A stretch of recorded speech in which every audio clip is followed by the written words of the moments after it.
Mateo chapter 14 verse 1. Ang balita tungkol kay Jesus ay nakarating kay Herodes na gobernador ng Galilea.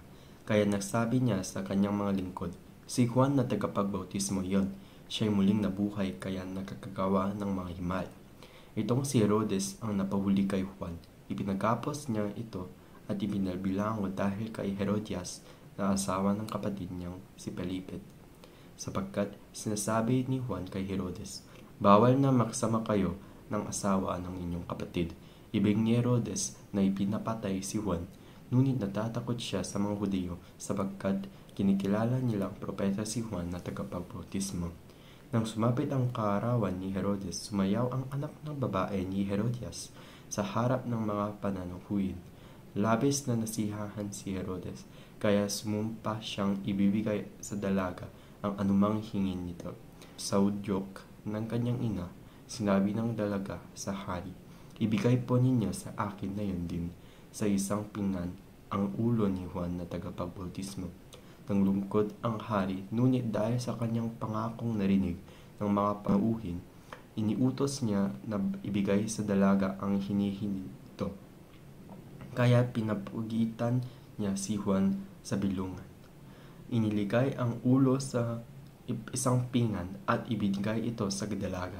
Dinala naman ito ng dalaga sa kanyang ina. Dumating ang mga alagad ni Juan, kinuha ang kanyang bangkay at inilibing. Pagkatapos, ibinalita nila kay Jesus ang nangyari. Nang marinig ni Jesus ang pagkamatay ni Juan, sumakay siya sa isang bangka at pumunta sa isang lugar na walang tao. Ngunit nang mabalitaan naman iyon ng mga tao, sila'y naglakad paglalabas sa kanilang bayan at sinundan si Jesus. Pagdating si Jesus sa dalampasigan, nakita niya ang napakaraming taong iyon. Nahabag siya sa kanila at pinagaling niya ang mga may sakit na dala nila. Nang dapit hapon na lumapit sa kanya ang mga alagad, sinabi nila, malapit na pong lumubog ang araw at liblib ang lugar na ito. Papuntahin na po ninyo sa mga kalapit na yun ang mga tao upang makabili ng kanilang makakain. Hindi na sila kailangan umalis. Bigyan ninyo sila ng makakain, sabi ni Jesus. Sumagot sila, wala po tayong pagkain kundi 5 tinapay lamang at 2 isda. Dahil ninyo ito, sinabi niya, pinaupo niya sa damuhan ang mga tao. Kinuha ang 5 tinapay at 2 isda. Tumingala siya sa langit at napasalamat sa Diyos.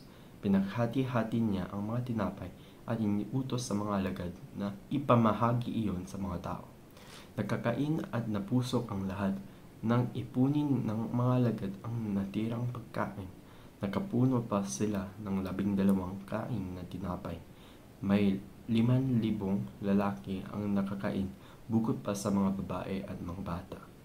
Agad pinasakay ni Jesus sa bangka ang mga alagad at pinauna sa kabilang ibayo. Samantala, pinauwi naman niya ang mga tao. Matapos niyang paalisin ang mga ito, mag-isa siyang umakyat sa bundok upang manalangin. Nag-iisa siyang inabutan doon ng gabi. Samantala, ang bangka ay nasa laot, ngunit sinasalpok ito ng mga alon dahil pasalungat ito sa hangin. Nang madaling araw na sumunod sa kanila si Jesus na naglalakad sa ibabaw ng tubig. Kinilabutan sa takot ang mga alagad nang makita nilang may lumalakad sa ibabaw ng tubig. Multo! Sigaw nila.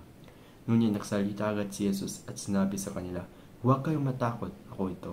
Sinabi ni Pedro, Panginoon, kung talagang ikaw na nga iyan, papuntahin mo ako dyan sa kinaroroonan mo sa ibabaw ng tubig. Sumagot siya, halika.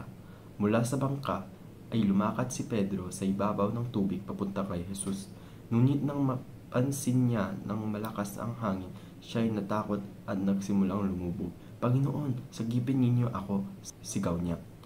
Agad siyang hinawakan ni Jesus. Bakit ka nag-aalingangan na pag-aliit ng inyong pananampalataya? Sabi niya kay Pedro. Pagkasakay nila sa bangka, tumigil ang hangin at sinamba siya ng mga nasa bangka. Tunay na nga po kayong ang anak ng Diyos, sabi nila. Tumawid sila ng lawa at dumating sila sa baybayin ng Genesaret. Si Jesus ay nakilala ng mga taga roon at agad nilang ipinamilita ang kanyang pagdating. Kaya dinala ng mga tao ang lahat ng may sakit sa buong lupain iyon. Hiniliing nila kay Jesus na mahawakan man lamang ng may sakit at ang laylayan ng kanyang damit, at ang lahat ng gumawa ito ay nagsigali. Amen.